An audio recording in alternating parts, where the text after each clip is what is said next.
Alright, hey guys, we're back, and today we're going to be talking about possibly the most controversial family pretty much ever, the Ace family. Now, if you don't know who the Ace family is, then I honestly didn't know who they were either until the dad let a toddler have a dick-shaped lollipop.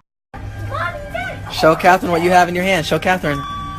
Show her. Like, what? And they've even gone as far as faking a break-in, taking charity money from an event, and just straight up lying to their fans, and somehow they're still growing at the same rate they were before. Like, how? But the other day they released a documentary on their life, and it's honestly really awful. Like, all it basically is just them flexing and saying that they're rich, have 15 million subs, and some totally relatable first world problems. So without further ado, let's just get right into watching this. What was your guys' life like before all this started? I was definitely more free. What I mean by free is I was able to go out and not worry about anyone around me. I was able just to go, do what I had to do, come back to the house, not worry about anybody following me, not worrying about anybody being at my house when I got there. Oh my god, dude, I'm so sorry that you're rich and famous and have fans that want to meet you. Like, Jesus Christ, dude. Like, for a family with 15 million subs, you'd really think that they'd have this fame thing down by now. And like, I mean, if you're filming your life in your house and your kids 24/7, then sadly you're gonna have some people that find your house and want to meet you. But like, why am I not surprised that of all people on YouTube, it's the Ace family that's gonna complain about being rich and famous? Like, I'm sorry to break it to you, dude, but I really don't think you need to look over your shoulder like 24/7. Like, I really don't think anyone's gonna go out of their way to murder you in a Walmart parking lot. But I mean, if I'm being completely honest though, I can really relate to this fear so much. I mean, earlier I was at the mall, and as soon as I walked in, about 5 people pulled out switchblades and mugged me for all my Yu-Gi-Oh cards. Like, can someone seriously help me? I'm in serious need of my Dragon Master card back. Please, I'm begging you. We were so happy living in our 600 square foot apartment.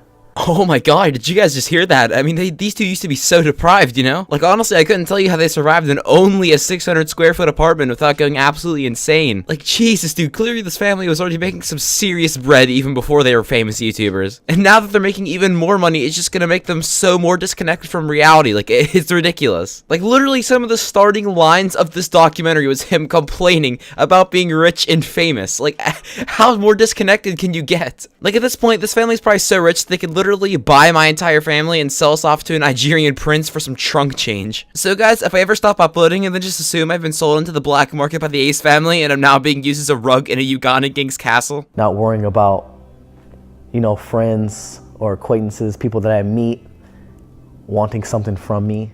It's never, let's just hang out and be friends. It's always like, oh, let's hang out and then let's take a picture together so I can post it on my Instagram so I can show people who I'm with.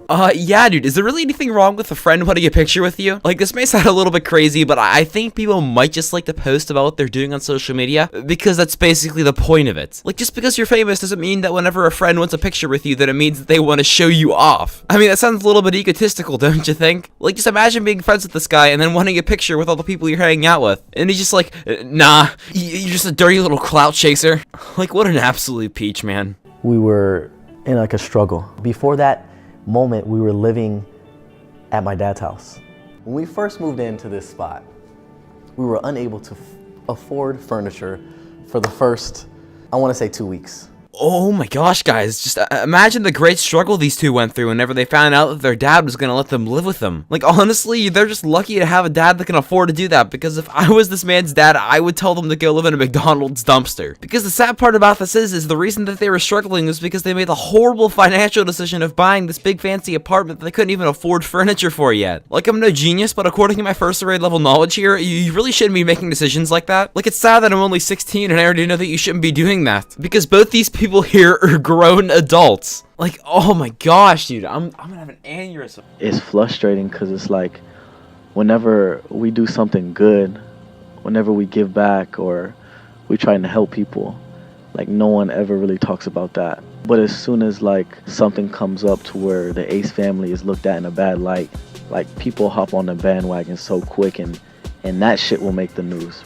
Yeah, people are gonna talk about all the bad things you've done because you've taken money from your own charity event, lied to your fans on multiple occasions, faked a literal break-in, and gave a toddler a penis-shaped lollipop. Like, I honestly don't have words right now. Like, how can a star of a family-friendly YouTube channel do all these things and somehow stay afloat? And somehow still feel like he should be given all this credit for all the good he's done? Like, the only good thing I've heard he's done is the basketball charity events, but even at those, he lied and sparked a bunch of controversy, so how can you expect anyone to talk about all the good things you've done? Especially after all that. Like, imagine if Hitler after World War II complained that no one talked about how he helped repair Germany, but everyone gave him shit for the Holocaust. Oh god, that got dark. But alright, after that, they just kind of keep on saying the same things over and over again, so I'm not gonna let you guys sit through that. But anyways, they also just released a part 2 to their documentary, so if you want me to cover that, then you can let me know by liking and commenting that down below. Okay guys, this is me after editing, and I'm sorry if this feels like Cyrus's video, but I was literally in the middle of recording mine when he posted his, so if you're watching this, Cyrus, darn you for beating me to it. Also, I'm gonna try and upload as much as I can, but with me being in school, it's gonna be really hard, and also during the summer, I plan on getting a job to support myself, so I'll most likely be posting every 2 days, but expect to see some more frequent uploads as I get more time. And trust me guys, I really would upload every day if I could, but right now with me in education, that's just really hard to do. But anyways, if you like this video, a like and a comment down below are greatly appreciated, and subscribe if you're new, and I'll see you guys in the next video, hopefully. Peace out.